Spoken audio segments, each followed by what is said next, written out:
तो friends a very warm and a very lovely good morning to all of you. Friends हम solve कर रहे हैं पूरी मैकेनिकल इंजीनियरिंग के सभी गेट प्रीवियस ईयर क्वेश्चंस को, और हमारी सीरीज के सभी क्वेश्चंस आपको मेरी मोबाइल ऐप और मेरी वेबसाइट दोनों जगह पर मिल जाएंगे। तो फ्रेंड्स आज का जो हमारा question that's related to mechanical vibrations related to d'Alembert principle, और ये पूछा गया था गेट 2021 में सेट 2 में worth 2 marks and as usual the problem it was really very very simple one, बहुत ज्यादा सिंपल था ये प्रॉब्लम। ठीक है, तो प्रॉब्लम था क्या, consider a system shown in the figure, a rope goes over the pulley, a mass m is hanging from the rope. तो ये डायग्राम जो है मैं मतलब ऑलरेडी एग्जाम में गिवन था। ये एक वॉल दिखा रखी है, ये पुली दिखा रखी है, यहाँ पर ये हिंज्ड है पुली, ठीक है, और वो पुली यहाँ पर माउंटेड है, और ये एक रोप है जो with the help of a spring, यहाँ पर एक स्प्रिंग लगा हुआ है जिसकी स्टिफनेस क्या है K, ठीक है। ये रोप मतलब यहाँ पे ये स्प्रिंग ये वॉल से जुड़ा हुआ है, और ये जो रोप है ये स्प्रिंग से जुड़ी हुई है, ठीक है। और उसके बाद ये रोप इस पुली के ऊपर से जा रहे हैं और नीचे ये मास m हमने यहाँ पर हैंग किया हुआ है, ठीक है। मास की वैल्यू है m, मास m है स्मॉल m। जो हमारी पुली है उसका मास मोमेंट ऑफ इनर्शिया j है, और उसका रेडियस है स्मॉल r। यहाँ तक समझ आ गए। जो स्प्रिंग है उसकी स्टिफनेस है k, ठीक है। एक बार पढ़ भी देता हूं मैं। A spring of stiffness k is attached to one end of the rope, assume the rope to be inextensible, ना तो उसकी लेंथ चेंज हो सकती है और वो मासलेस है। There is no slip between the pulley and the rope, the pulley has radius r, the mass moment of inertia is j, the natural frequency of the system is, ये चार options दे रखी हैं हमें, हमें बताने की सही ऑप्शन कौन से वाला है, ठीक है। तो फ्रेंड्स इस तरह की प्रॉब्लम्स बहुत ज़्यादा सिंपल होती है, बहुत ज़्यादा सिंपल होती है। मतलब ओके, मैं शायद आपका ही टेस्ट मुझे लेना चाहिए। हाँ जी, मास एम यहाँ पे लटका हुआ है, मास एम लटका हुआ है, ठीक है। आपको बताया था जब भी मास एम लटका हो तो आपको क्या इमेजिन करना है कि जैसे कोई भी स्प्रिंग है, ठीक है, कोई भी सिस्टम है, उसमें मास एम यहाँ पर जैसे आपने हैंग किया, अभी स्प्रिंग की लेंथ इतनी है, मास एम हैंग करोगे, जब हैंग करोगे और छोड़ोगे तो क्या होगा, मास नीचे आ जाएगा, जो स्प्रिंग है वो एलोंगेट कर जाएगा। ये चीज समझ आ रही है, ठीक है। तो आपको डिफ्लेक्शन निकाल लेनी है कि डेल्टा डिफ्लेक्शन कितनी आ रही है, ठीक है, डेल्टा डिफ्लेक्शन कितनी आ रही है। कोई भी सिस्टम है उसमें मास आपने हैंग कर रखा है, और आपको निकालने की सिस्टम की जो नेचुरल फ्रीक्वेंसी है वो क्या है, तो उसको निकालने का सिंपल तरीका क्या है कि आप मास m को हैंग करोगे, और वो जब आप हैंग करके जब आप मास रिलीज करोगे धीरे धीरे, तो मास जो है वो नीचे आ जाएगा, डिस्प्लेस हो जाएगा because of its own wait.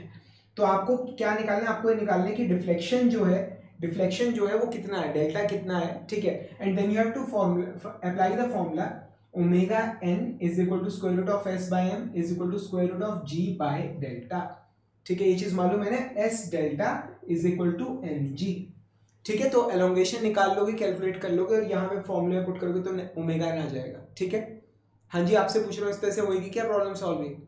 आपका टेस्ट चल रहा है, ठीक है मेरे भाई, इस तरह से प्रॉब्लम सॉल्व नहीं होगी, ठीक है। मतलब वो आधी नॉलेज कहते हैं ना डेंजरस होती है। अगर आपने लेक्चर्स देखे हैं अगर, तो आपको मैंने ये बात कई बार जोर दे के बताई है, बहुत जोर दे के, कि ये जो जुगाड़ है, ठीक है, ये जो जुगाड़ है ये आपको सिर्फ तब लगाना है जब आपके पास सिस्टम में सिर्फ एक मास है। समझ आ रहा है? ये दो पॉइंट्स थे, ये मैंने आपको बहुत जोर दे के मैंने क्लास में समझाए थे कि ये जो जुगाड़ हम लगाते हैं ये आपको सिर्फ वहां पर लगाना है जब सिस्टम के अंदर सिर्फ एक मास होता है, जो मास जो है पूरा का पूरा वो किसी एक पॉइंट पे कंसंट्रेटेड है, सिर्फ तभी आप ये जुगाड़ लगाओगे। और दूसरी चीज मैंने आपको बताई थी कि जो डेल्टा है that's basically the deflection of the mass, ठीक है। कि सिस्टम में जब आप मास को जोड़ोगे और रिलीज करोगे धीरे धीरे, तो मास में कितना डिफ्लेक्शन आएगा, ठीक है, दैट्स डेल्टा। अब बहुत तरह की प्रॉब्लम्स आती हैं, ठीक है ना, मतलब जैसे यहाँ पर एक ये बहुत कॉमन सा प्रॉब्लम है, ये बहुत ज्यादा ऐसा नहीं, कई बार कई एग्जाम्स में है, ठीक है ना। अब यहाँ पर मतलब डिफ्लेक्शन इस एलोंगेशन इस स्प्रिंग की लेनी है या इस स्प्रिंग की लेनी है, ठीक है। एक्चुअल में आपको क्या लेना है कि जब यहाँ पर मास एम में हैंग करूंगा तो हैंग करने पे मास एम कितना नीचे आएगा, दैट्स डेल्टा। समझ आ रहा है? तो भाई ये जो जुगाड़ है सिर्फ वहां लगाना है जहां पर एक सिंगल मास की बात हो रही है। दूसरा delta is the deflection of the mass, इस चीज को याद रखना, ये चीज याद रखना, ठीक है। अब क्या चीज है, अब यहां पर ये चीज क्यों नहीं लग सकती, क्योंकि यहां पर जो पुली है उसके पास मास है, तो यहां पर एक नहीं, यहां पर दो दो मासेस है, तो यहां पर ये वाला जुगाड़ आप नहीं लगा पाओगे, ठीक है। तो इसको सॉल्व करने का तरीका क्या है, and it is extremely simple, बहुत ज्यादा आसान है, बहुत ज्यादा आसान है। उसी तरह से डी एम्बर्ट प्रिंसिपल हम लगाएंगे और इस प्रॉब्लम को सॉल्व करेंगे जैसे अब तक बाकी प्रॉब्लम्स को हम करते हैं। It is really very simple, बहुत बहुत सिंपल है, ठीक है। तो एक्चुअल में ये प्रॉब्लम सॉल्व कैसे होगा, ठीक है। बेसिकली क्या चीज है कि सबसे पहली चीज तो मैं आपको बताना चाहता हूं कि इस तरह की प्रॉब्लम्स में सबसे पहले हम जो वेट है, वेट जो ये मास के ऊपर जो ग्रेविटेशनल फोर्स लग रहा है, जो वेट लग रहा है, हम उससे नेग्लेक्ट करके चलते हैं, ठीक है। अगर आपने डेरिवेशंस देखी हैं फॉर्मूलों की, जो मैंने वाइब्रेशंस में आप लोगों को पढ़ाई हैं, अगर आपने वो लेक्चर्स देखे हैं, ठीक है, वेबसाइट पे भी है, मोबाइल ऐप पे भी, दोनों जगह अवेलेबल है, और शायद मुझे लग रहा है यूट्यूब पे भी डाल रखे होंगे, जहाँ पे भी अगर आपने देखे हैं, ठीक है। तो मैंने आपको उसमें एक चीज़ बड़ी मतलब जोर दे के समझाने की कोशिश की है क्या, कि जब आप किसी, अब ये जो सिस्टम है ये स्टेशनरी है, इसमें किसी तरह का कोई भी वाइब्रेशन नहीं है, ठीक है। ऐसे में क्या होगा, ऐसे में क्या होगा, जब आपने मास m यहाँ हैंग कर रखा है, तो इनिशियली क्या होगा, ये रोप जो है वो सिर्फ यहां तक होगी, रोप सिर्फ यहां तक होगी। फिर जब आप मास m इस पे हैंग करोगे तो मास अपने वजन की वजह से नीचे आ जाएगा, और जो रोप है वो एलोंगेट होकर यहां तक आ गई है, ठीक है। एलोंगेशन शायद सही वर्ड नहीं होगा, एलोंगेट का मतलब होता है लंबा होना, ठीक है। और यहाँ पर स्पेशली मेंशन्ड है कि जो रोप है वो इनएक्सटेंसिबल है, वो एक्सटेंड नहीं हो सकती। वो कह रहा है कि जो स्प्रिंग है, स्प्रिंग वो खींच रहा है, वो एलोंगेट हो रहा है, ये चीज समझ आ रही, ठीक है। तो स्प्रिंग के अंदर कुछ एलोंगेशन आ गया और जो हमारा मास है वो नीचे आ गया, तो कुछ स्प्रिंग फोर्स लग रहा है जो रोप के अंदर एज ए टेंशन ट्रांसमिट हो रहा है, और उस स्प्रिंग फोर्स ने हमारे इस मास को बैलेंस कर रखा है, इस मास का जो वजन लग रहा है, जो वेट है, उसे बैलेंस कर रखा है, ठीक है। तो इस बात को समझने की कोशिश करो क्या, कि जो वेट mg लग रहा है उसे स्प्रिंग फोर्स ने कैंसल आउट कर दिया है। ये चीज समझ आ रही, दोबारा रिपीट कर रहा हूं, जो वेट यहां पर लग रहा है उसे इस स्प्रिंग के अंदर कुछ एलोंगेशन आई है, उसने कैंसिल कर दिया। ये चीज आपको समझ आ रही, ये चीज आपको यहां तक क्लियर हो रही। तो या तो वेट कंसिडर करोगे ही नहीं और क्वेश्चन आराम से सॉल्व हो जाएगा, अगर वेट को कंसिडर करोगे तो जो इनिशियल एलोंगेशन जो स्प्रिंग के अंदर आई है उसे भी कंसिडर करोगे, तो या तो दोनों ही चीजें कंसिडर नहीं करोगे और सस्ते में छूट जाओगे, ठीक है, या फिर दोनों चीजें कंसिडर करोगे। समझ आ रहा है? तो ऑफ कोर्स हम दोनों चीजें नहीं करने वाले, ठीक है ना। तो हम कंसिडर नहीं कर रहे, हम जो वेट है उसे इग्नोर करके चल रहे हैं, बिकॉज जो वेट है वो कैंसिल आउट हो चुका है कि स्प्रिंग फोर्स की वजह से, जो इनिशियल एलोंगेशन की वजह से लग रही है। यहां तक समझ आ रहा है, ठीक है। अब आइए इससे आगे का एनालिसिस देखते हैं। अब बेसिकली क्या चीज है, क्या ये जो रोप आपको ये यहां पर ये नजर आ रहा है, ठीक है। अब ये वजन यहां पे लटका हुआ है, ठीक है। अब क्या है, आपने इसे हल्का सा नीचे खींच के छोड़ दिया, स्प्रिंग यहां से खींचेगा और उसके बाद क्या है, जैसे आप छोड़ोगे तो मास m जो है वो ऊपर नीचे वाइब्रेट करना शुरू कर देगा। मास m जो है वो ऊपर नीचे इस तरह से वाइब्रेट करना शुरू कर देगा। इसमें आपको आई होप कोई डाउट नहीं होगा, ठीक है। सपोज कीजिए मैं इसका जो टॉप है मैंने ड्रॉ किया है, तो आपने इस मास को नीचे करके छोड़ा, so it will start vibrating up and down. ये चीज समझ आ रही है, यहां तक क्लियर हो रहा है, ठीक है। तो अब सपोज कीजिए किसी इंस्टेंट पे जो मास m है वो यहां तक आ गया, किसी इंस्टेंट की बात कर रहा हूं, मास m नीचे आया छोड़ दिया, मास m ऊपर नीचे वाइब्रेट कर रहा है, ठीक है। किसी इंस्टेंट पे जो मास है वो यहां तक है, ये इसकी जो नॉर्मल मीन पोजीशन है वो है, ठीक है। यहां से x डिस्टेंस नीचे है, यहां से x डिस्टेंस नीचे की तरफ डिस्प्लेस हो गया ये चीज समझ आ रही। जो डिस्प्लेसमेंट है x वो मैंने नीचे की तरफ पॉजिटिव मानी है, ये चीज क्लियर है, ठीक है। सो इस वक्त इसकी डिस्प्लेसमेंट है x, इसकी वेलोसिटी है x डॉट यानी डिस्प्लेसमेंट का फर्स्ट डेरिवेटिव, और इसकी जो एक्सेलरेशन है नीचे की तरफ, जोर दे के कह रहा हूं नीचे की तरफ, ठीक है, that is x double dot displacement का सेकंड डेरिवेटिव। ये चीज समझ आ रही है आपको, क्लियर हो रहा है, ठीक है। तो ये मास है, आपने नीचे खींचा छोड़ दिया, इट हैज स्टार्टेड वाइब्रेटिंग, ठीक है, ऑसिलेट कर रहा है ये ऊपर नीचे, ठीक है। Now what has happened is किसी इंस्टेंट पर जो मास है उसकी लोकेशन यहां पर है और डिस्प्लेसमेंट कितनी है x नीचे की तरफ पॉजिटिव मान है, और इस मोमेंट पर वेलोसिटी कितनी है x डॉट नीचे की तरफ, एक्सेलरेशन कितनी है x डबल डॉट नीचे की तरफ। ये चीज समझ आ रही है आपको, ये चीज क्लियर हो रही है, ठीक है। और इस मोमेंट पर जब ये यहां पर है, ठीक है, इस रोप के अंदर इस साइड में टेंशन कितना है T1, इस रोप में इस साइड पर टेंशन कितना है T1, ये चीज टेंशन कितना है T1, ये चीज यहां तक समझ आ रही, ठीक है। और जो ये रोप का दूसरे वाला हिस्सा है, पुली के दूसरी तरफ वाला, उसके अंदर टेंशन कितना है T2, उसके अंदर टेंशन कितना है T2, ये चीज समझ आ रही है। यहां पर टेंशन है T1, यहां पर टेंशन कितना है T2, ये चीज आपको क्लियर हो रही, समझ आ रहा है यहां तक, ठीक है। तो ये अब आपको क्लियर हो गया, ठीक है। अब यहां पर क्या है कि रोप में और पुली में there is no slip condition, जो पुली है वो स्लिप नहीं कर रही। एज अ रिजल्ट जब मास नीचे जाएगा, ध्यान से देखिएगा, जब मास नीचे जाएगा, ठीक है, जब ये जो रोप है, जब ये रोप नीचे की तरफ जाएगी, ठीक है, the pulley it will rotate clockwise, ठीक है। जब मास नीचे जाएगा, जब ये रोप जो है ये नीचे की तरफ जाएगी, तो जो पुली है इट विल रोटेट क्लॉकवाइज, ठीक है। और जब मास ऊपर वापस आएगा, ठीक है, जो रोप है वो ऊपर की तरफ जाएगी, तो पुली उस केस में एंटी क्लॉकवाइज घूमेगी, समझ आ रहा है, ठीक है। तो हमने क्या माना है, जिस मोमेंट पे मैं बात कर रहा हूं, उस मोमेंट पर जो मास है वो नीचे की तरफ जा रहा है, उसकी वेलोसिटी नीचे की तरफ है, रोप नीचे की तरफ आप खींच रहे हो, ठीक है। एज अ रिजल्ट जो ये पुली है ये क्लॉकवाइज घूमेगी, ठीक है। अब मुझे ना इस वक्त बचपन में वो वेव ब्लेड चलाते होते थे ना, ठीक है, मतलब अब आज की डेट में बच्चे वेव ब्लेड ऐसे कुछ बुलाते हैं, ठीक है। हमारे पास तो लट्टू होता था, लट्टू, उसके ऊपर रस्सी बांध रखे थे, मिलने में मिलता था 10-10 रुपए का, और रस्सी खींचो और वो लट्टू घूमता था, ठीक है। अब जो आज के हाईटेक बच्चे हैं वो कार्टून वार्टून देखते हैं, ठीक है, उन्होंने उसका नाम रखा है वेव ब्लेड, उसके में रस्सी होती है, उसको रस्सी को खींचो, ठीक है, तो वो ब्लेड जो है वो घूमता है। मतलब इसका सबसे बेसिक वर्जन है, जो पहले के टाइम में, अब तो चीज़ें बहुत चेंज हो गई, जो ऑटो चलते थे ना, ऑटो, उसका जो इंजन होता है उस पर पहले रस्सी बांध के घुमाते थे, ठीक है, और फिर रस्सी खींच के ऑटो स्टार्ट होता था, ठीक है। किसी टाइम में कभी होंडा के छोटे से पोर्टेबल जनरेटर्स भी आते थे, मतलब तब इन्वर्टर का इतना चलन नहीं था, तब जितने भी शोरूम्स होते हैं वो छोटे छोटे से जनरेटर्स रखते थे, रेड कलर के, होंडा कंपनी के, वो कैरोसिन से चला करते थे, ठीक है। अब तो कैरोसिन देखने को नहीं मिलता, ठीक है ना, तो उसमें भी ऐसी रस्सी खींचो स्टार्ट, ठीक है। तो अब क्या चीज है कि यहां पर जैसे रोप नीचे जाएगी तो ये जो पुली है ये घूमेगी, ये चीज आपको समझ आ रहा है, ठीक है। तो यहां पर जब ये x डिस्टेंस से नीचे जाता है मास, ठीक है, जब ये x डिस्टेंस से नीचे जाता है मास, तो ये कितने क्लॉकवाइज घूमता है, बाय एन एंगल थीटा, ये चीज समझ आ रही, ठीक है।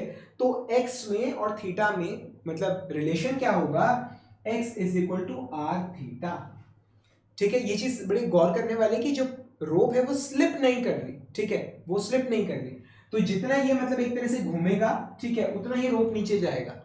तो जैसे यहां पर ये मतलब if this angle is theta, ठीक है, यहां पर अगर आप देखें if this angle is theta, ठीक है, मतलब समझने के लिए पहले सपोज कीजिए पॉइंट यहां पर था, बाद में पॉइंट यहां पर आ गया, जब ये घूमा थीटा एंगल से, ठीक है, तो दिस लेंथ ऑफ रोप ये जो है that will be r theta, और ये किसके बराबर होगी, ये एक्स के बराबर होगी, समझ आ रहा है। और उसी तरह से वेलोसिटी क्या होगी, velocity that will be equal to r theta dot, ठीक है, एंड एक्सेलरेशन ये क्या होगा, आर थीटा डबल डॉट, ये चीज समझ आ रहा है। बड़ी बेसिक सी चीजें बहुत ज्यादा, ठीक है। मतलब ये एक यहां पर ये इस तरह से मास यहां पर लटका हुआ है, ठीक है। अब सपोज कीजिए कि ये वाला पॉइंट है, ठीक है, अब ये पुली घूम रही है, तो जब ये पॉइंट यहां पर आएगा, ठीक है, ये पॉइंट घूमता घूमता यहां पर आएगा, तो ये मास थोड़ा सा नीचे जाएगा, मास जो है वो थोड़ा सा नीचे चला जाएगा, इसमें किसी को कोई डाउट नहीं,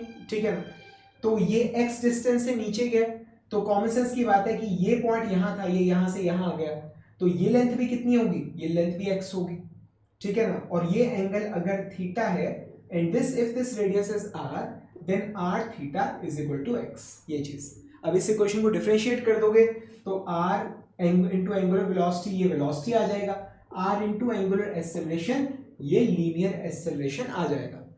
ये चीज समझ आ रही है आपको, ठीक है भाई, बहुत बहुत सिंपल है प्रॉब्लम, बहुत ज्यादा सिंपल है, ठीक है ना, समझ आ रहे हैं यहां तक भाई। मेरी एक सोच है, ठीक है, और वो सोच 101% सही है, और जिस बच्चे को ये चीज समझ आ गई ना भाई, जिस बंदे को ये चीज़ क्लिक कर गई, ठीक है, उसके नहीं आ पा रहा, उसका एग्जाम क्लियर है, ठीक है। वही कि एग्जाम में जो भी क्वेश्चंस आएंगे, एग्जाम में जो भी क्वेश्चंस आएंगे, always they will be simple questions. वो बहुत सिंपल होंगे, वो बहुत आसान होंगे, ठीक है। तो एग्जाम में भाई सपोज करो मतलब 3 घंटे का पेपर है, ठीक है, सपोज कीजिए 3 आवर्स का पेपर है, और सपोज से मतलब से 65 क्वेश्चंस आने हैं, ठीक है। तो अब देखो, अगर सारे क्वेश्चंस आसान हो गए, कॉमन सेंस की बात है, तो बच्चे 100/100 लेके आएंगे, ठीक है। फिर जो लोग लेके आएंगे उन्हें भगवान की तरह पूछा जाएगा कि भाई इसने तो गेट उखाड़ दिया, ये है वो है, ठीक है ना। तो ऐसी चीज़ें ना हो, ताकि आउट ऑफ 100 ना आए। कहीं ना कहीं मतलब एग्जामिनर के माइंड में चीज़ रहती है कि ऐसा नहीं होना चाहिए, ठीक है ना। तो इस चीज़ को अवॉइड करने के लिए 1-2 क्वेश्चन वो टिपिकल डाल देगा, ठीक है। अब सच्चाई है कि जो 1-2 टिपिकल क्वेश्चन है वो गिने चुने लोगों से ही सॉल्व होंगे, ठीक है, गिने चुने लोगों से, मतलब आपने फिंगर्स पे काउंट कर पाओगे, ठीक है। और जब आप ओवरऑल रैंकिंग निकालते हो तो मतलब अगर आप मतलब एक होता है ना कि टॉप 10 टॉप 100 रैंक्स की हम बात कर रहे हैं, ठीक है, तो टॉप 100 भी नहीं, टॉप 10 की ही बात करेंगे। टॉप 10 रैंक्स में वो क्वेश्चंस असर डालेंगे, पर उसके बाद उन क्वेश्चंस का जो असर वो बिल्कुल खत्म हो जाता है, ठीक है। If you got just 180 minutes and you have to solve nearly 65 questions, around approximately 3 questions per minute, 3 minutes per question, ठीक है ना। तो ऐसे में जो क्वेश्चन का लेवल है वो नॉर्मल रहता है। अगर पेपर मुश्किल आएगा तो सबके लिए मुश्किल आएगा, कट ऑफ नीचे चली जाएगी, you don't need to worry about that, ठीक है। तो एग्जाम के लिए आपको प्रिपेयर कैसे करना चाहिए, you need to have knowledge of each and everything. आपकी प्योर प्रॉपर बढ़िया वाली नॉलेज हो, आपके कंसेप्ट बिल्कुल क्लियर हो, आपने मतलब क्वेश्चन सारे प्रैक्टिस कर रखे हो, ठीक है, ऑनलाइन टेस्ट सीरीज में आपने सब लगा रखे हो, अच्छे रिवीजन कर रखे हो। बहुत ज़्यादा कॉम्प्लिकेटेड क्वेश्चंस, बहुत ज़्यादा लेंथी क्वेश्चंस अगर आप नहीं भी कर पा रहे हो तो भी कोई वरी करने की बात नहीं, क्योंकि वो क्वेश्चंस एग्जाम में वैसे भी नहीं सॉल्व होते जनरली देखिए, मेरा जो लेक्चर है ये मतलब हज़ारों लाखों बच्चे देखेंगे, तो मैं उस हिसाब से वो बात कर रहा हूँ जो एट एन एवरेज सब पे लागू होती है, ठीक है ना। तो जब आपके पास मतलब 3 मिनट होते हैं एक क्वेश्चन को सॉल्व करने के लिए, समझदारी है कि आसान क्वेश्चंस पहले सॉल्व करो, मुश्किल और लेंथी क्वेश्चंस बाद में सॉल्व करो। अगर आप मुश्किल क्वेश्चन में फंस गए, अगर आप लेंथी क्वेश्चन में अगर फंस गए, ठीक है, तो मतलब आपके 15-20 मिनट उसमें खराब हो जाएंगे, आपका पूरा का पूरा पेपर खत्म हो जाएगा, ठीक है, आपको पूरा एक साल खत्म हो जाएगा। तो आपको इस तरह के क्वेश्चंस को अवॉइड करना है, ठीक है ना। तो पहले मतलब मैं तो बच्चों को इसी तरह से कहता हूँ कि पहले एक राउंड लगाओ पूरा, मतलब क्वेश्चन को सॉल्व करते चलो, सबसे आसान क्वेश्चन सारे सॉल्व कर डालो, ठीक है। उसके बाद फिर अगले राउंड के अंदर फिर जो थोड़े उससे ऊपर लेवल के क्वेश्चन है उन्हें सॉल्व करो, और लास्ट में जो मुश्किल क्वेश्चंस और लेंथी क्वेश्चंस बच रहे हैं मतलब लास्ट में उनको सॉल्व करो, ठीक है। आसान क्वेश्चंस इतने हैं सारे पहले कर दो, मेरे हिसाब से that's a right way to solve an exam, to attempt an exam, ठीक है ना। तो आइए इसको देखते हैं। अब ये रिलेशन हमने इनके बीच में निकाल लिया। अब आइए मास m के ऊपर देखते हैं कितनी फोर्सेस लग रही हैं, ठीक है। अब ये मास m आपको नजर आ रहे हैं यहाँ पे, ठीक है। इसके ऊपर एक तो रोप का टेंशन लग रहा है T1 रोप से जुड़ा हुआ टेंशन लग रहा है T1, क्लियर है यहाँ तक, ठीक है। अब ये नीचे की तरफ जा रहा है, इसके एक्सेलरेशन है mx डबल डॉट नीचे की तरफ, तो इनर्शिया इसका एक्सेलरेशन x डबल डॉट नीचे की तरफ, तो जो इसका इनर्शिया फोर्स होगा that will be mx double dot ऊपर की तरफ, opposite to the direction of acceleration. तो इसके ऊपर इनर्शिया फोर्स लगाएंगे mx डबल डॉट और उसकी डायरेक्शन होगी opposite to the direction of acceleration. ये चीज समझ आ रही, ठीक है। तो इक्वेशन क्या है इसके लिए, मतलब जब आप इस पे डीएम्बर्ट प्रिंसिपल लगाओगे, sum of all the forces and inertia force is equal to 0, ठीक है। तो T1 plus mx double dot is equal to 0, ये हमारा मतलब डीएम्बर्ट प्रिंसिपल से हमारी इक्वेशन आ जाएगी। सम ऑफ ऑल द फोर्सेस जो बॉडी पे लग रही हैं, एक रोप की टेंशन लग रही है बस, और तो कुछ लग नहीं रहा, ठीक है, plus mx double dot inertia force is equal to 0। मैंने आपको पहले बताया था वेट हम नेग्लेक्ट कर रहे हैं, वेट ऑलरेडी बैलेंस हो चुका है, तो चीज को कॉम्प्लिकेट नहीं करेंगे। समझ आ रहे हैं यहां तक। तो इससे क्या निकल के आया, इससे निकल के आया T1 is equal to minus of mx double dot, ठीक है। ये क्या आ गया, T1 is equal to minus of mx double dot, ये चीज समझ आ रहे हैं, ठीक है। तो हमने T1 की वैल्यू निकाल ली है। अब उसी तरह से अब ये जो रोप है ये नीचे की तरफ एक्सटेंड हो रखी है, ठीक है, मास नीचे आ गए x डिस्टेंस से, तो रोप जो है वो भी नीचे आ गई है। तो ये जो स्प्रिंग है ये भी एलोंगेट हो गया है बाय अ लेंथ x, जो ये x लेंथ है। अब रोप नीचे आ गई तो कहां से आई, रोप कैसे आ गई, ठीक है। जो यहाँ पर ये स्प्रिंग के है ये एलोंगेट हो गया, ठीक है ना। तो हमारे पास स्प्रिंग की इक्वेशन क्या बनेगी, उस एलोंगेट की वजह टेंशन लग रहा है T2, ठीक है। तो T2 tension is equal to that will be K into x. T2 tension क्या है, that is K into x. हाँ जी, समझ आ रहा है यहाँ तक? भाई कोई दिक्कत है नीचे कमेंट्स में बता देना, बट आई होप आएगी नहीं, और अगर अच्छा लगे समझ आ रहा है तो वो भी बता देना, ठीक है ना। क्लियर है यहाँ तक, ये चीज आपको क्लियर हो रही है, ठीक है। तो हमने T1 की वैल्यू निकाली है minus m x double dot, हमने T2 की वैल्यू निकाली है के एक्स, ठीक है। अब हम डी एम्बर प्रिंसिपल लगाएंगे पुली के ऊपर, ठीक है। अगर पुली को अगर आप ऑब्जर्व करो, पुली की सिचुएशन क्या है, पुली की मतलब यहाँ पर ये माउंटेड है पुली, इसके ऊपर एक रोप है यहाँ पर और इधर ये रोप है, यहाँ पर टेंशन लग रहा है T1, यहाँ पर लग रहा है T2, ठीक है। और ये इससे मतलब नो स्लिप कंडीशन है यहाँ पे, और ये पुली जो है ये घूम रही है, ठीक है, with in angle theta, angular velocity theta dot, angular acceleration theta double dot, ठीक है। तीनों चीजें मैंने आपको बता दी ये चीज। और किस डायरेक्शन में घूम रही है, क्लॉकवाइज डायरेक्शन में। Displacement, angular velocity, angular acceleration, तीनों चीजें क्या है, क्लॉकवाइज डायरेक्शन में। क्लॉकवाइज। हाँ जी, आपसे पूछ रहा हूँ आपसे, हाँ जी, क्या आप मुझे बता सकते हो कि अगर ये जो पुली है इसकी acceleration, angular acceleration clockwise direction में है, तो जो इनर्शियल टॉर्क होगा वो किस डायरेक्शन में लगेगा, वो लगेगा opposite to the direction of angular acceleration, यानी कि एंटी क्लॉकवाइज डायरेक्शन में। तो इसके ऊपर जो आई थीटा डबल डॉट, जो इनर्शिया टॉर्क लगेगा वो लगेगा एंटी क्लॉकवाइज डायरेक्शन में। ये चीज समझ आ रही है आपको, ठीक है। तो एंटी क्लॉकवाइज डायरेक्शन आप कैसे चाहते हो, मतलब एंटी क्लॉकवाइज डायरेक्शन के टॉर्क को पॉजिटिव मान, या फिर हमने क्लॉकवाइज को पॉजिटिव ऑलरेडी मान रखा है, तो यानी कि ये इनर्शियल टॉर्क एंटी क्लॉकवाइज में लग रहा है, तो यानी कि ये नेगेटिव मान लेते हैं, ठीक है ना। तो मैं क्या मान रहा हूं कि जो क्लॉकवाइज टॉर्क्स हैं या मूवमेंट्स हैं, ठीक है, मैं उन्हें पॉजिटिव मान रहा हूं, ठीक है। जो एंटी क्लॉकवाइज, ठीक है, टॉर्क या मूवमेंट्स हैं, मैं उन्हें नेगेटिव मान रहा हूं। ये चीज, जो क्लॉकवाइज वाले हैं उन्हें पॉजिटिव मान रहा हूं, जो क्या बोलते हैं एंटी क्लॉकवाइज वाले हैं उन्हें नेगेटिव मान रहा हूं, ठीक है। ये मैं पहली बार कर रहा हूँ ठीक है। इससे पहले मैंने आज तक जितने भी क्वेश्चन आप लोग करवाए हैं, मैंने डायरेक्टली उसके अंदर एंटी क्लॉकवाइज टॉर्क्स को पॉजिटिव मान के मैंने डायरेक्टली इक्वेशन बना दी, ठीक है ना। अब सारे के सारे नेगेटिव टर्म्स आएंगे, फिर मैं उन्हें पॉजिटिव करता फिरूंगा एक स्टेप मतलब, ठीक है ना। तो वो हमेशा मैं स्टेप खा गया, पर इसमें मैंने सोचा आपको बता देता हूँ कि चीज़ें किस तरह से काम करती है, ठीक है ना। तो यहाँ पर अब क्या चीज़ है, अब यहाँ पर ये जो लग रहा है आई थीटा डबल डॉट, ये लग रहा है एंटी क्लॉकवाइज डायरेक्शन में, ठीक है। तो ये आ गया माइनस आई थीटा डबल डॉट इसको अलग से लिख लेते हैं कहीं इसमें मिक्स हो जाए, ठीक है, ये आ गया। उसके बाद जो T2 है, T2, इसकी वजह से भी जो मोमेंट लगेगा वो एंटी क्लॉकवाइज लगेगा, ठीक है। सो ये भी नेगेटिव आएगा फिर, ठीक है। और इसका मोमेंट कितना होगा, force into distance, perpendicular distance कितना है, radius r, so minus of T2 into r, ठीक है।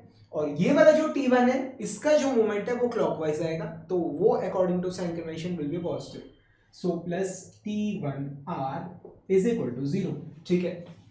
ये पहली बार मैंने प्रॉपर वे में लिखा है, मैं तो हमेशा इस तरह से करता हूँ कि भाई यहाँ पे क्लॉकवाइज घूम रही है, मतलब इसके ऊपर क्लॉकवाइज एक्सेलरेशन लग रहा है, तो इनर्शिया टॉर्क क्या होगा, एंटी क्लॉकवाइज होगा, और कितना होगा, आई थीटा डबल डॉट, ठीक है, एंटी क्लॉकवाइज डायरेक्शन में, ठीक है। उसके बाद फिर जो हमारा T2 है उसका मोमेंट एंटी क्लॉकवाइज में होगा तो पॉजिटिव आ जाएगा, ठीक है। मतलब अब मैं ना दोनों ही चीज़ें मिक्स करे जा रहा हूँ, ठीक है। कोई बच्चा होगा ना सोचेगा क्या है, अभी तो नेगेटिव बोल रहे थे पॉजिटिव बोल रहे, ठीक है ना।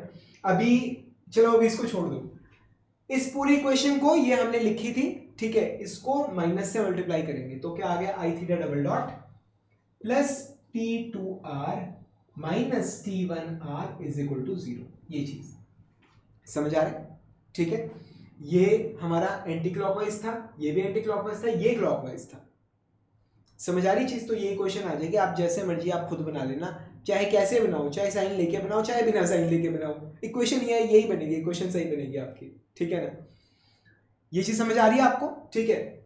ये क्लियर हो गया। अब यहाँ पर वैल्यू पुट करते हैं हम, आइए वैल्यू पुट करेंगे। ये आई की वैल्यू बेसिकली क्वेश्चन में जे दे रखी है, जे theta double dot plus T2 की वैल्यू कितनी है, के एक्स आर माइनस T1 कितना है, minus m x double dot into r is equal to 0। ये चीज इक्वेशन आ गई, ठीक है। जे थीटा डबल डॉट प्लस के आर एक्स क्या है आर थीटा, अब ये माइनस माइनस प्लस हो जाएगा, एम एक्स डबल डॉट क्या है r theta double dot into r is equal to 0। ये चीज समझ आ रहा है? ये क्या आ गया j theta double dot plus के are square theta plus M R square theta double dot is equal to 0। ये चीज समझ आ रहा है यहां तक? जो काम का डायग्राम था वही मिटो दिया, कुछ नहीं होता, कोई दिक्कत नहीं। ये क्या आ गया J plus M R square theta double dot plus के are square theta is equal to 0। ये चीज क्लियर है?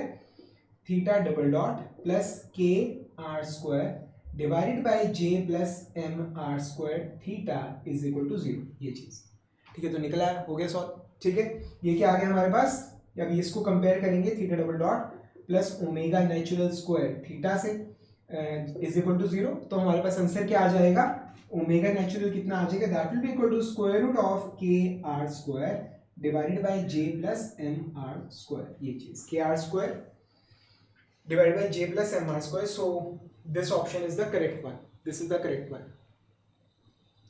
समझ आ रहे हैं यहां तक? हाँ जी, क्लियर हो रही है ये चीज? ठीक है भाई, बहुत आसान है, कोई दिक्कत नहीं किसी भी तरह की।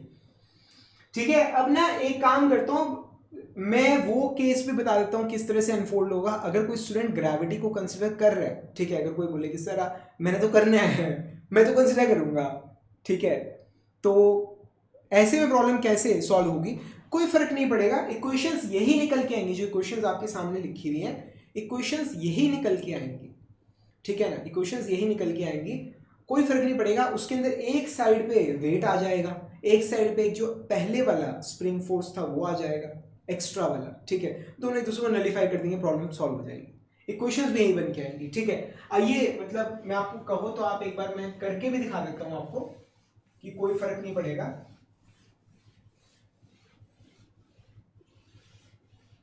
किसी भी तरह का कोई भी फर्क नहीं पड़ेगा, वो दो जो एक्स्ट्रा टर्म्स आएंगी वो नलिफाई हो जाएंगी। ये चीज अब सपोज कीजिए कि यहां पर, ताकि आप लोगों को कंफ्यूजन ना हो, ठीक है, अब जब वाइब्रेट कर रहा है सिस्टम तो यहां पर है सपोज कीजिए T3 और यहां पर क्या है T4, ये चीज T4, ठीक है। अब यहां पर सपोज कीजिए कि हम मतलब ग्रेविटेशनल फोर्स mg कंसिडर कर रहे हैं, सपोज कीजिए कि कर रहे हैं, तो यहां पर mg लगेगा यहां पर, ठीक है, mg लगेगा। अब उससे पहले एक छोटा सा काम करते हैं, उससे पहले एक छोटा सा काम करते हैं, क्या, इस डायग्राम को दोबारा बनाते हैं, ठीक है, ये आ गया हमारे पास, ये पुली आ गई, ये आ गया हमारा मास m, ये चीज, ठीक है, ये चीज पुली आ गई यहाँ पे, स्टिफनेस के, ठीक है। अभी ध्यान से देखिएगा, अभी मैंने मास यहाँ पर लगाया नहीं है, अभी इस सिस्टम में कोई फोर्सेस नहीं लग रही, कुछ नहीं लग रहा, ठीक है, ये पुली है यहाँ पे, ये स्प्रिंग है और ये रस्सी इससे खाली टंगी हुई है, ठीक है, इस वक्त कोई फोर्स नहीं लग रही, कुछ नहीं लग रहा, ठीक है। अब जब आप इसमें मास यहाँ पर हैंग करोगे, जब आप इसमें मास यहाँ पर हैंग करोगे, आपसे पूछ रहा हूँ, हाँ जी आपसे पूछ रहा हूँ, क्या होगा बताइए, जब मास हैंग करोगे तो ये जो ये रोप है नीचे आ जाएगी, मास यहाँ पे आ जाएगा, ठीक है, ये तो मतलब कॉमन सेंस की बात है, ये स्प्रिंग लगा हुआ है, यहां तक रोप है, जब आप इसमें मास हैंग करोगे तो जब धीरे धीरे छोड़ोगे तो मास नीचे आ जाएगा, ठीक है। ये डिफ्लेक्शन जो है, ये डिफ्लेक्शन सपोज कीजिए ये डिफ्लेक्शन है डेल्टा, सपोज कीजिए ये जो डिफ्लेक्शन आई है, अब वाइब्रेशन अभी शुरू नहीं हुई भाई, वाइब्रेशन दूर दूर तक कहीं कोई प्रेजेंस नहीं है वाइब्रेशन की, सिंपल सी बात है, मास हैंग किया है तो मास नीचे आ गया, कितना नीचे आया, डेल्टा नीचे आया, ठीक है। अब ये जो डेल्टा नीचे आया है, ठीक है, अब यहां पर ये कैसे आया, ये जो स्प्रिंग है ये डेल्टा डिस्टेंस से एलोंगेट कर गया, जो स्प्रिंग है वो एलोंगेट कर गया, ठीक है ना। तो यहां पर टेंशन है सपोज कीजिए T यहां पर रोप में, और यहां पर टेंशन कितनी है T, आपने गौर किया कि यहां पर और यहां पर टेंशन बराबर है, क्यों, क्योंकि जो पुली है, पुली वो स्टेशनरी है, ठीक है, एक बार मास नीचे आ गया अब कोई वाइब्रेशन नहीं हो रही, पुली घूम नहीं रही, पुली स्टेशनरी है। तो एक रोप में आप जानते हो, रोप के अंदर जो टेंशन है वो थ्रू आउट सेम रहती है, थ्रू आउट, अगर मतलब कोई मूवमेंट अगर उसमें नहीं है तो, ठीक है। अब पुलिस स्टेशनरी है, मास टंगा हुआ है, 3-4 दिन से यहाँ पर हैंग कर रखा है, 3-4 दिन पहले की बात थी तब टांगा सामने यहाँ पे, ठीक है। तो अब क्या चीज है, यहां पर जो टेंशन है that's basically equal to weight, जिसने इस mg वेट को बैलेंस कर रखा है, और ये जो टेंशन है that's is equal to k into delta, ये चीज, this is our equation. T is equal to mg is equal to k delta, इसमें आई होप आप लोगों को कोई डाउट नहीं आएगा। T is equal to mg is equal to k delta, ठीक है। तो ये इनिशियली एक वो हमने निकाला है कि mg is equal to k delta, ये एक रिलेशन हमने इनिशियली निकाला है, इनिशियली हमने ये निकाला है, और ये इनिशियली एक एलोंगेशन स्प्रिंग के अंदर आ गई है, ठीक है। अब ये हमारा नया मीन पोजीशन आ गया, ये वाला जो यहां पर आपके सामने ये वाला ये दर्शाया गया, इसको कुछ लिख दूं क्या, ए ए, दिस इज ए, ठीक है, this is our mean position, या ए की बजाय से बी लिखना चाहिए था, बिकॉज दिस इज ए, ये ए है। जब मैंने आपको डेरिवेशंस पढ़ाई थी तब जो रोप था हमने उसे ए माना था, ठीक है। उसके बाद जब मास टांग दिया तो वो बी तक आया था, समझ आ गया, ठीक है। अब जब हम मास को नीचे खींच के छोड़ दो इट स्टार्ट्स वाइब्रेटिंग, ठीक है। गौर करने वाली बात ये कि पहले से ही डेल्टा एलोंगेशन आ चुकी थी स्प्रिंग के अंदर, अब x और एक्स्ट्रा आ रही है, अब x और एक्स्ट्रा आ रही है, ये चीज आपको समझ आ रही है, ठीक है। अब किसी सिचुएशन में क्या हो रहा है, यहां पर टेंशन लग रहा है T3 और यहां पर लग रहा है T4, ठीक है। तो T4 की वैल्यू क्या होगी, what will be the value of T4 is equal to k into elongation of spring, और एलोंगेशन कितनी आ रही है, x तो अब आ रही है, x एलोंगेशन तो अभी आ रही है नई मीन पोजीशन से, और उससे पहले कितनी एलोंगेशन ऑलरेडी आ रखी थी, डेल्टा, तो ये आ गया k4 is equal to x plus delta, ये चीज, ठीक है। ये T4 is equal to k into x plus delta, ठीक है। आपको देखो अगर वेट कंसिडर करना है तो स्प्रिंग में जो पहले से एलोंगेशन प्रेजेंट है उसे कंसिडर करोगे, अगर वेट कंसिडर नहीं करना तो फिर ना करो, और जो पहले की एलोंगेशन है उसे भी छोड़ दो, कंसिडर करोगे तो दोनों चीजें करोगे, तो दोनों ही नहीं करोगे, ठीक है। समझ आ गए, तो ये आ गए, ठीक है। आइए T3 की वैल्यू निकालते हैं, T3 की क्या वैल्यू है, T3 इज इक्वल टू, अब ये अगर आप मास का फ्री बॉडी डायग्राम बनाएंगे, mg नीचे की तरफ लग रहा है, टेंशन T3 ऊपर लग रहा है, inertia force mx double dot ऊपर लग रहा है, ठीक है। तो क्या आएगा हमारे पास, T3 is equal to T3 plus mx double dot is equal to mg, तो T3 क्या आ जाएगा, mg minus mx double dot, ये चीज। भाई क्वेश्चन तो आधा घंटा पहले खत्म हो गया, ठीक है। अब तो चीजों को और कॉम्प्लिकेट कैसे कर सकते हैं वो देख रहे हैं, ठीक है ना, समझ आ रहे हैं यहाँ तक। ये चीज तो T3 भी हमने निकाल लिया है, ठीक है, T3 T4 भी निकाल लिए, ये चीज आपको नजर आ रही है यहाँ तक स्क्रीन पे, ठीक है। T4 is equal to k into x plus delta, T3 is equal to mg minus mx double dot, ये चीज, ठीक है। दोनों हमने निकाल लिए। अब यही वाला काम करना है, सेम डिट्टो यही वाला काम करना है हमें, सेम यही वाला काम करना है जो हमने यहाँ पे किया है, ठीक है। इसको रब कर देता हूँ, स्पेस की जरूरत है, इसको रब करते हैं। सेम यही वाला काम करना है, यही वाली चीज, क्या कि ये हमारी पुली आ गई, ठीक है। अब ये घूम रही है with N angular velocity theta dot, angular acceleration theta double dot in clockwise direction. इस तरफ हमारे पास क्या लग रहा है, इस तरफ लग रहा है हमारे पास T4, और इस तरफ क्या लग रहा है, इस तरफ लग रहा है T3, ठीक है। तो इसके ऊपर आप डी-एम्बर्ट प्रिंसिपल लगाओगे, इसके ऊपर कैसे लगाओगे, अब ये क्लॉकवाइज है, घूम रहा है, ठीक है। इसके ऊपर एंगुलर एक्सेलरेशन हमने माना कि क्लॉकवाइज लग रहा है, तो इनर्शिया फोर्स लगेगा एंटी क्लॉकवाइज।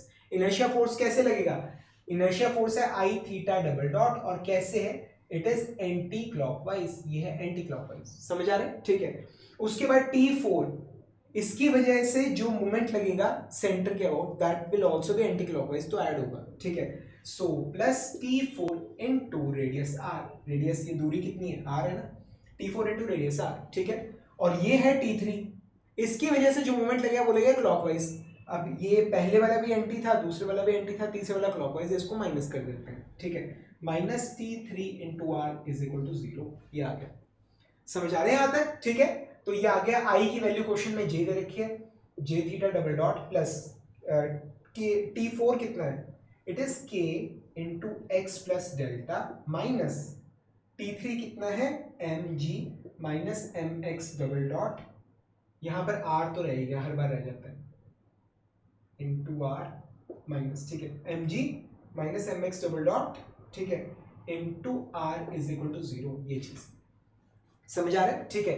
ये आ गया जे थीटा डबल डॉट, ठीक है, प्लस के x are plus k delta r minus m ji r, minus minus ये प्लस हो जाएगा, it will be m x double dot into r is equal to 0, ये चीज, ठीक है। और हमने क्या निकाला था कि k delta is equal to M g, कहाँ शायद पता नहीं कहाँ लिख के उड़ा दिया, ठीक है। हमने क्या निकाला था कि k into delta is equal to M g, कहाँ लिखा था हमने, शायद रब कर दिया, k delta is equal to M g, ठीक है। ये मैंने आपको इनिशियली डायग्राम बनाया इसलिए था। तो k delta into is equal to M g, तो इसको रेडियस से दोनों तरफ मल्टीप्लाई कर देंगे, k delta R is equal to M G R, तो ये k डेल्टा आर ये एम जी आर ये एक दूसरे से कट जाएगा, ठीक है। और हमारे पास इक्वेशन क्या बचेगी, J theta double dot plus के x are plus M x double dot R is equal to 0, ये चीज। ये अगर आप गौर करो तो यही वाली इक्वेशन है, ये कौन सी वाली है, इट इज ये वाला, ये जो उनसे ये वाला, दिस इज सेम इक्वेशन, ठीक है, सेम इक्वेशन है। ये माइनस और माइनस क्या हो जाएगा, प्लस हो जाएगा, माइनस माइनस से प्लस हो जाएगा, जब आप इसे खोलोगे माइनस माइनस प्लस हो जाएगा, you will get the same equation. समझ आ रहा है। तो मैंने आपको पहले ही बोला था कि मतलब या तो वेट कंसिडर करोगे तो स्प्रिंग फोर्स एक्स्ट्रा वाली भी कंसिडर करोगे, और अगर वेट कंसिडर नहीं कर रहे तो एक्स्ट्रा वाली जो स्प्रिंग फोर्स है, जो इनिशियल एलोंगेशन है, उसे छोड़ दो, तो प्रॉब्लम सिंप्लीफाई हो जाएगा। समझ आ रहे हैं यहाँ तक, ठीक है, क्लियर हो रहा है। तो बस आगे का एनालिसिस यही है, आंसर आपके सामने क्लियर हो रहा है, ठीक है। तो फ्रेंड्स कैसे लग रहे हैं आपको ये लेक्चर्स, समझ आ रहे हैं नहीं, नीचे आपको कमेंट्स में जरूर मेंशन करनी है, छोटी सी एक्स्ट्रा फीस है जो आपको मुझे देनी है, ठीक है। आपके जो कमेंट्स हैं they are our one and only का मतलब समझते होंगे आप, ठीक है, one and only motivating force. मतलब आप लेक्चर्स को अप्रिशिएट करते हो, ठीक है, मतलब जो फीस मैं लेता हूँ, ठीक है, जितनी कम फीस मैं लेता हूँ, ठीक है, तो आप ये चीज़ तो बहुत अच्छे से समझते होंगे कि मनी बिल्कुल भी मोटिवेटिंग फोर्स नहीं है। सर्वाइवल के लिए मनी चाहिए, खर्चे निकालने के लिए चाहिए, but money is not the motivating force. Motivating force है आप लोगों का प्यार जो हमें मिलता है, जो लोग आप लोगों की अप्रिशिएशन मिलती है, जो आप अपने फ्रेंड्स को हमारे लेक्चर्स रिकमेंड करते हो देखने के लिए। मतलब जब कोई स्टूडेंट का कॉल आता है या मैसेज आता है, वो बोलते हैं कि सर मेरे फ्रेंड ने मतलब वो आपके लेक्चर्स देखता है and he recommended your videos, ठीक है। तो मतलब वो जो मतलब फीलिंग मिलती है ना, वो किसी भी चीज़ से ऊपर है, ठीक है। तो कैसे लग रहे हैं आपको लेक्चर्स, ये नीचे आपको कमेंट्स में जरूर मेंशन करना है। अगर अच्छे लग रहे हैं तो अपने फ्रेंड्स को जरूर रिकमेंड कीजिएगा, ठीक है। ये छोटी सी एक्स्ट्रा फीस जो आपको मुझे देनी है। इस सीरीज के सभी वीडियोस और पूरी मैकेनिकल इंजीनियरिंग के A to Z सभी वीडियोस आपको मेरी मोबाइल ऐप और वेबसाइट दोनों जगह पे अवेलेबल हैं। पूरे कोर्सेज अवेलेबल हैं, अगर आप चाहें तो उन्हें एक्सेस कर सकते हैं। हम जल्दी मिलेंगे अगले लेक्चर के अंदर, तब तक के लिए friends thank you very much and wish you all the best.